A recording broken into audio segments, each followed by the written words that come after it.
Let's find Shenlin and get the hell out of here. Now, all I ask is that you finish what you started to it.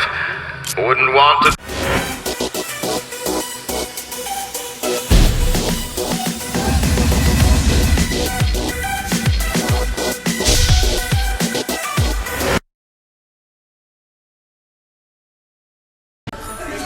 I'm addictive and expensive. Byron Wilcott. And I'm watching WGS-TV.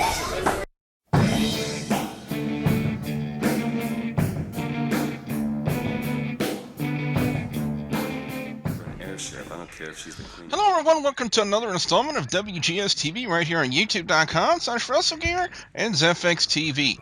I'm the Wrestle Gamer, WB Willie Boudreaux. Let me introduce a panel for tonight's Monday Night RAW review. First off, he is the host of Hardcore Wrestling Radio, which can be heard exclusively over on Spreaker.com/HWR Media and YouTube.com/HWR Show. He is the Illuminous One, the Shining Star, Rick Star. Rick, how you shining? Somebody got knocked the fuck out tonight! Man. And he's our resident music mogul over on YouTube.com/LanceMossTV. He is the incomparable Lance Moss. Lance, how you doing? I'm doing pretty good, thanks for having me. Colin Kaepernick's biggest fan is here from the hood on Instagram. He's the Bay Area MVP, known as Will. Will, what's up? Falcons suck. And my fellow Who Dat Nation member from the Big Easy, James. James, how you doing? Falcons lost. Falcons lost. As we look at Monday Night Raw for the week of October 7th, 2013, the follow-up to WWE Battleground. And I must say, looking at the opening, Stephanie McMahon firing the Big Show in the opening segment of Monday Night Raw. Stephanie McMahon needs to learn not to yell in the microphone. That really didn't make any sense. Yeah, I can understand her wanting to display her displeasure with the Big Show. But you can yell, just don't have the microphone close to your mouth. That's all I gotta say about that. It was a unique opening, but I gotta say, little lackluster.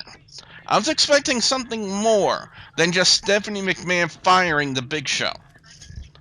But it's indicative of something that could be happening. It's something that we've been talking about, so we gotta look at it in that facet. So I gotta go 3.5 out of 5 as we look at the opening match is basically a rematch of the Battleground Kickoff show.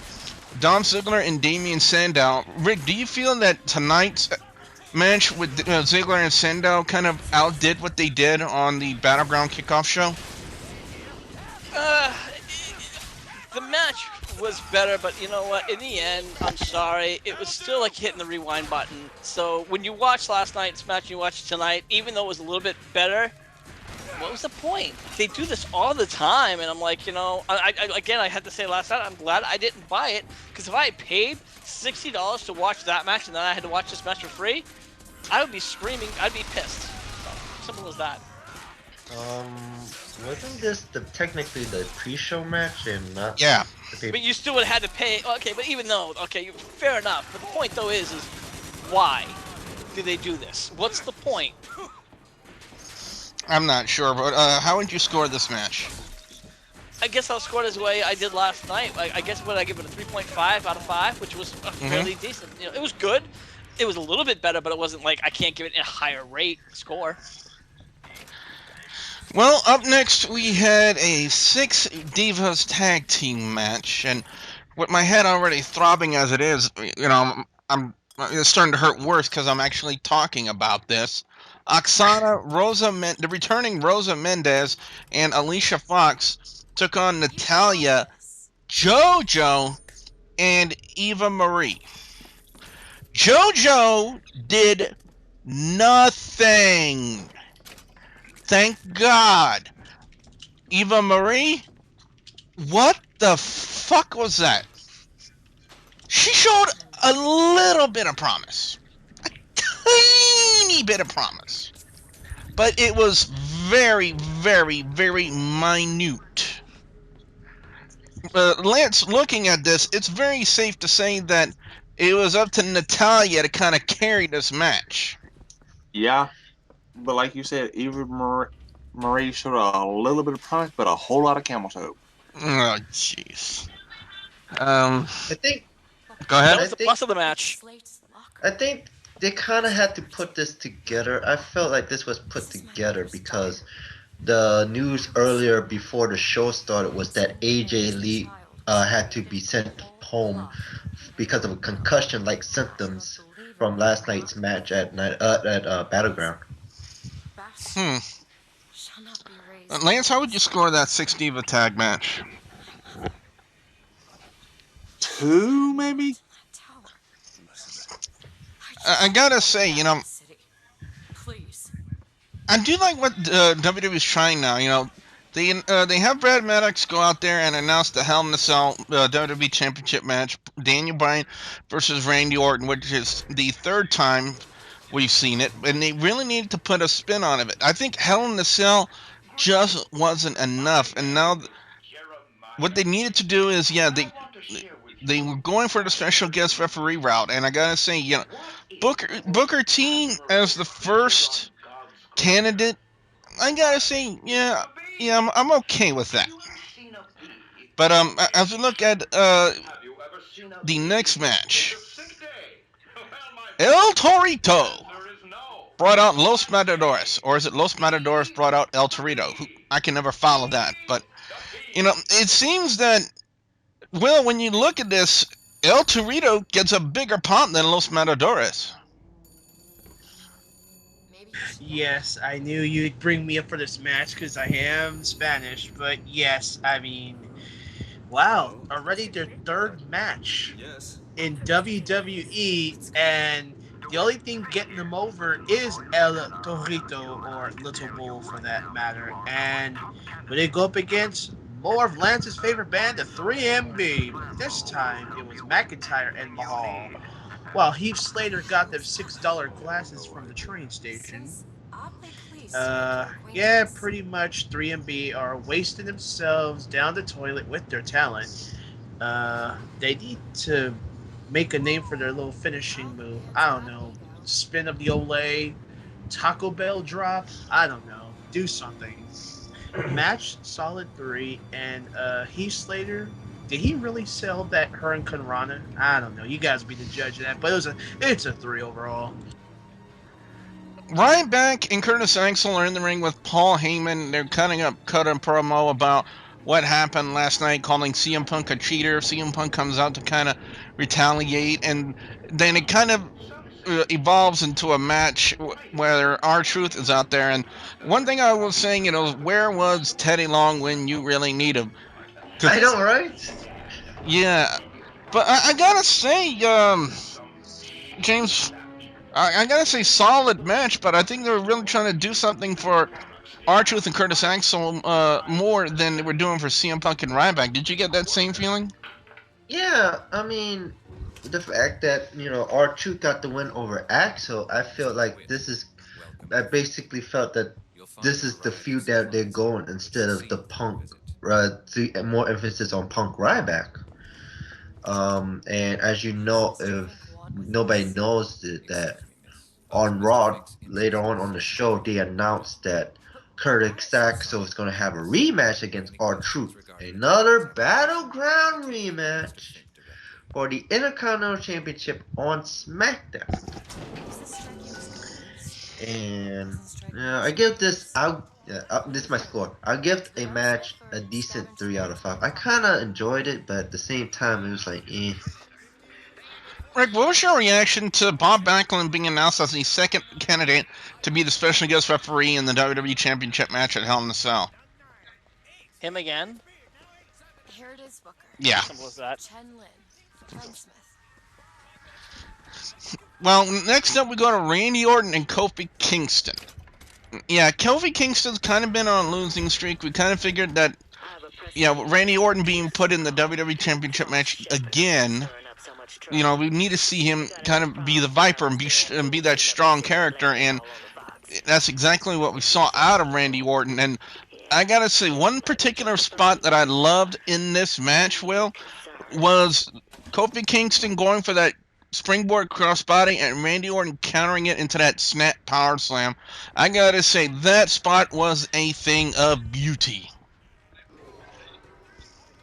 Oh yeah, I mean that beyond a shot of a doubt was a shot of beauty. I mean, what can we say about Kofi Kingston?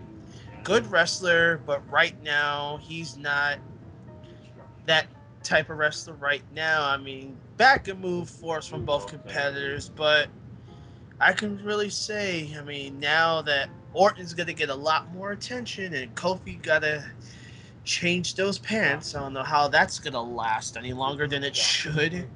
Uh, 3 out of 5 again for the match, but Kofi should be getting a bigger push than this. But hey, time will tell. But we're just fans, and we just show to the shit we see.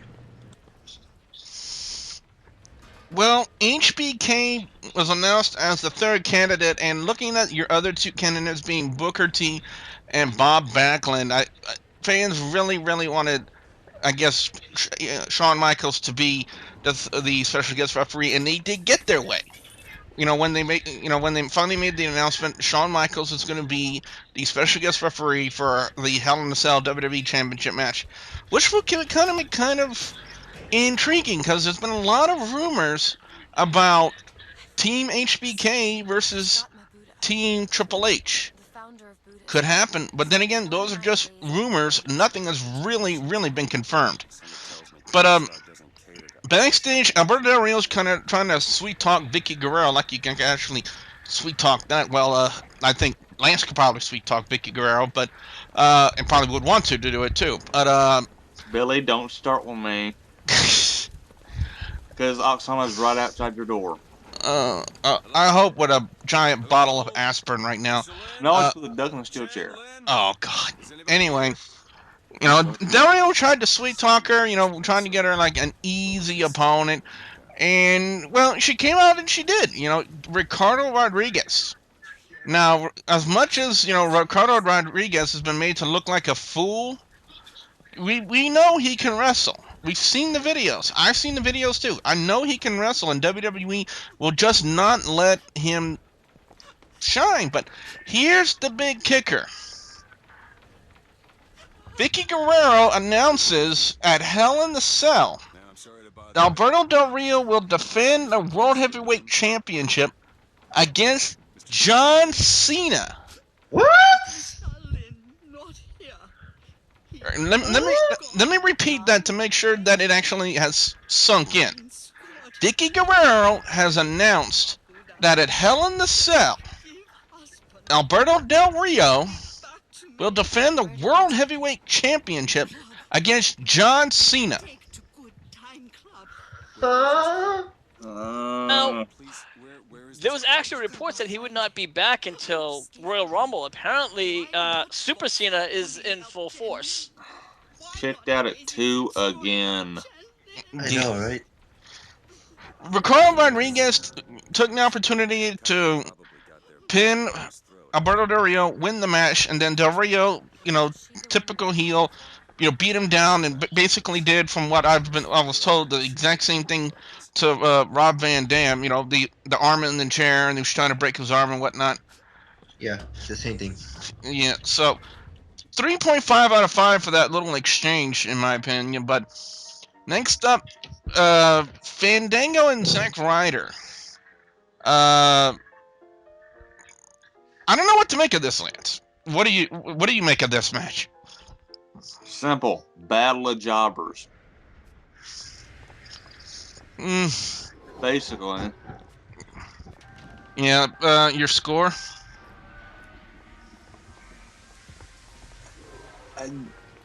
2.5, and I'm being nice. Wow, that's extremely nice. As we look at another Battleground rematch, Real Americans, Santino Marella and Great Khali. I think one of the main reasons they tried to do this, James, is because of the fact that it was such a spectacle to see Antonio Cesaro lifting the Great Khali and doing the big spin at Battleground. I think they wanted to do that again for the live TV audience for WWE to kind of gauge the reaction. And his big spin actually does get a positive reaction from the WWE crowd, wouldn't you say? It does, but overall with this match, it's the same thing from Battleground. He wins by the spin. I mean, yeah, it's impressive that he can lift up a big guy for a spin. But, it's just the match itself, it was kind of like the same. But at the end, the ending was different. Was that the fact that the Hornswoggle got the spin, but yeah, Cobra has to interfere with the spin. Boo, Cobra, boo! And then Great Khali chopped Jack Sawyer. Was it a pink Cobra by any chance? Oh God, no. Oh, we had about 5 seconds of Ms. TV. I don't. Go ahead. I don't get a. Go ahead. I don't get a score that last match. I apologize. I give it a 2 out of 5. Now you can continue on. Well, like I said, we had about 5 seconds of Ms. TV before he gets interrupted by Bray Wyatt and the Wyatt family. And Rick, looking at that, I'm more confused than the son of a bitch Andy watching American television. Yeah. Well, I think this is just another way of Bray Wyatt starting another feud. Obviously, because Bray Wyatt just can't start feuds like normal people. He doesn't have any other way of coming in and just walking in and just challenging him. He has to, come in, try to do a crab walk now, which is a really stupid. I don't get it in the same way that you don't. It makes no sense to me. Well, they need to do something with them. I mean, they can't have him continually feud with Kofi Kingston. Perhaps, this is a way of starting an angle with The Miz, but the question is where they're going to go with this. It's just the same way that they went with Kofi Kingston. He's just going to be saying weird, funny stuff. He's going to say, follow the buzzards, until they have a match.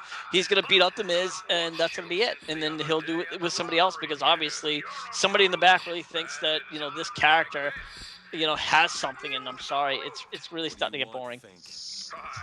Your score for that segment? I'll give it a 2.75. That's just to be nice. Main event was The Shield taking on Cody Rhodes, Goldust, and Daniel Bryan. Now, it looked like the team of Rhodes, Goldust, and Daniel Bryan had the win at first when Dean Ambrose used a chair.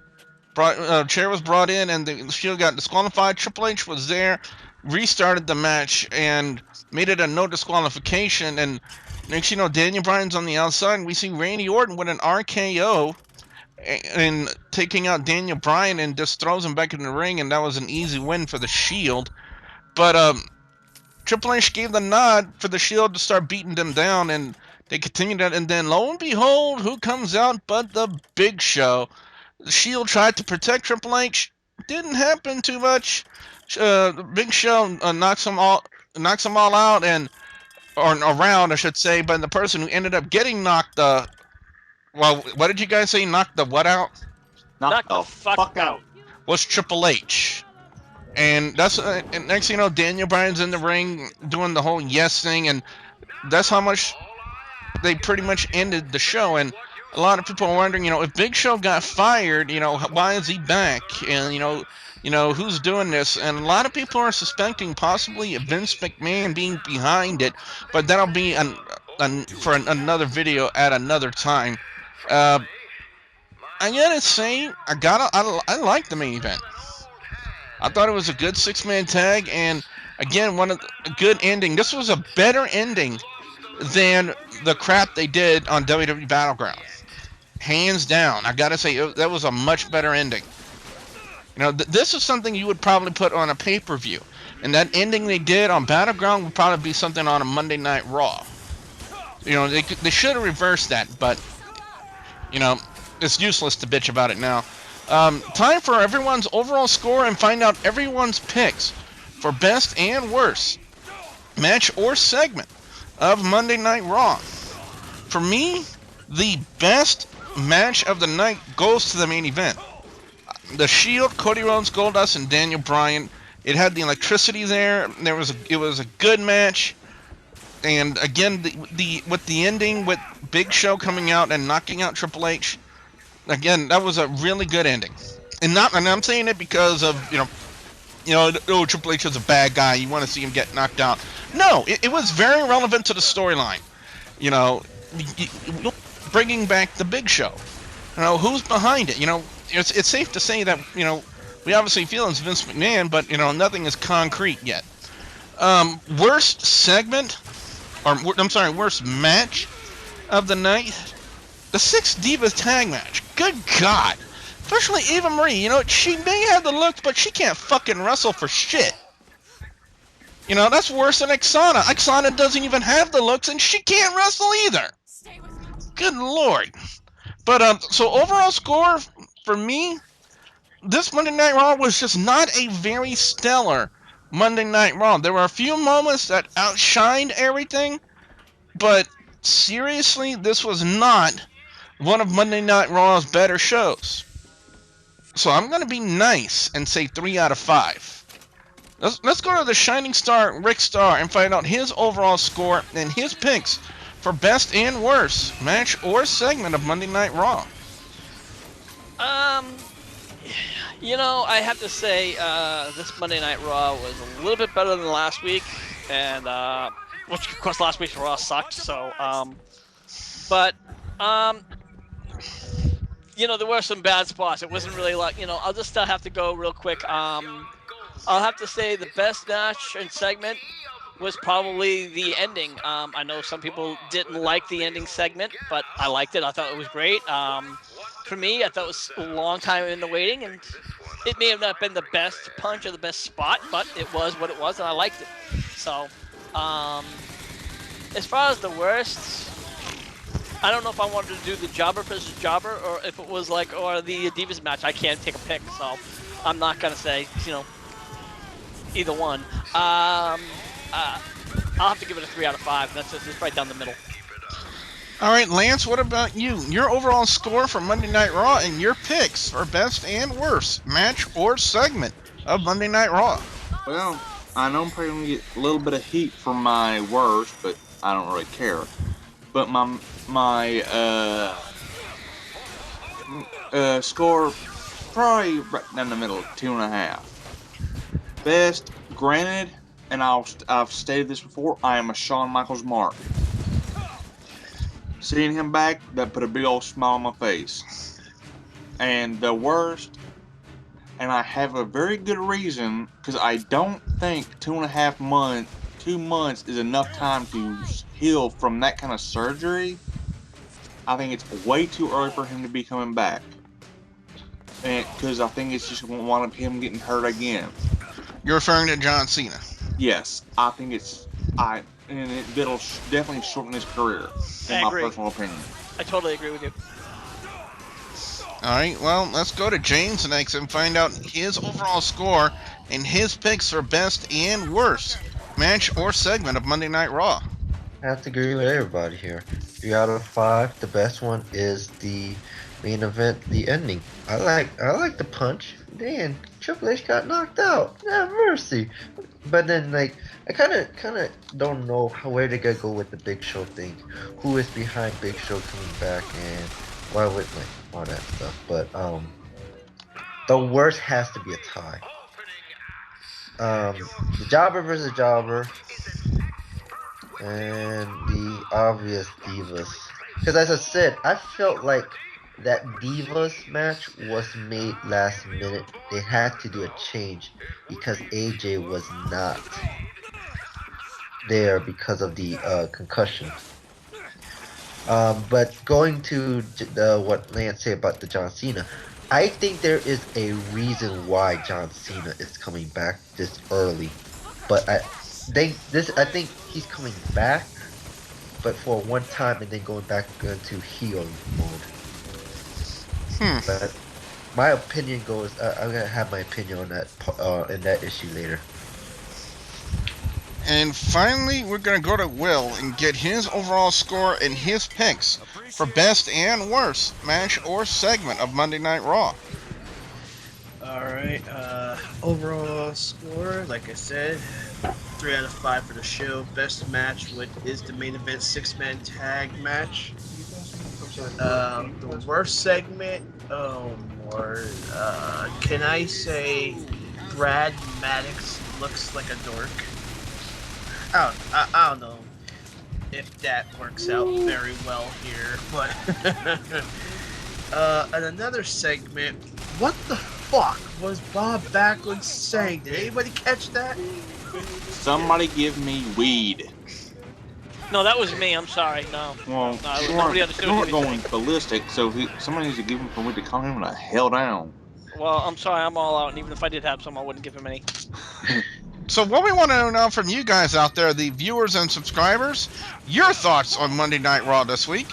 What was your overall score? What were your picks for best and worst match or segment of Monday Night Raw? We want to hear from you guys. Be sure you put your comments in the comment section below. Don't forget to like and favorite this video. Where can fans check you out on HWR? Of course, everyone can check us out at our Facebook page. That's facebook.com/Hardcore Wrestling Radio. And anytime you want to listen to us, check us out on our Facebook. Let me get my tongue untied first. You can check us out at our show page, and that's Spreaker.com/HWR Media. And anytime you want to check out all of our shows for our archives, head on over to our YouTube page. That's youtube.com/HWR Show. Lance, what can fans expect to see when they come visit your channel on youtube.com/LanceMossTV? A little bit of wrestling reviews, NASCAR reviews, album reviews, Q&As, cooking videos, and whatever else pops into my head. Yeah, and one, ladies and gentlemen, is the biggest El Torito fan. The other one is a big Dorito fan. It's known as Will and James from the Big Easy. Guys, what you got coming up? Oh, wow. Really nothing at the moment. Just, football, and Falcons still suck. That's just about it, James. We got football, then we got Bound for Glory in 2 weeks, Hell in a Cell in 3 weeks, and yeah. And yes, Atlanta does suck. Can we give the Saints the division already? Fans, also don't forget to like the Facebook page, which is facebook.com/WGS-TV. And don't forget to please subscribe to youtube.com/WrestleGamer and youtube.com/ZFXTV Network. So for the Illuminous one, the Shining Star, Rick Star, the incomparable Lance Moss from Lance Moss TV, the Bay Area MVP known as Will, and James from the Big Easy, I'm the Wrestle Gamer, Double B Billy Boudreaux, saying thank you very much for watching.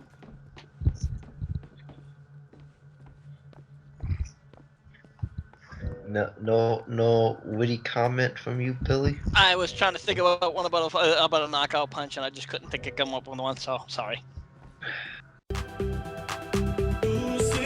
Stoke answers.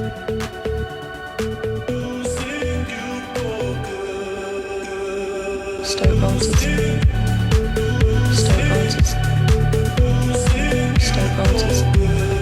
Spirituals medium. Stoke answers. Stoke answers. I'm Haley Ringrose.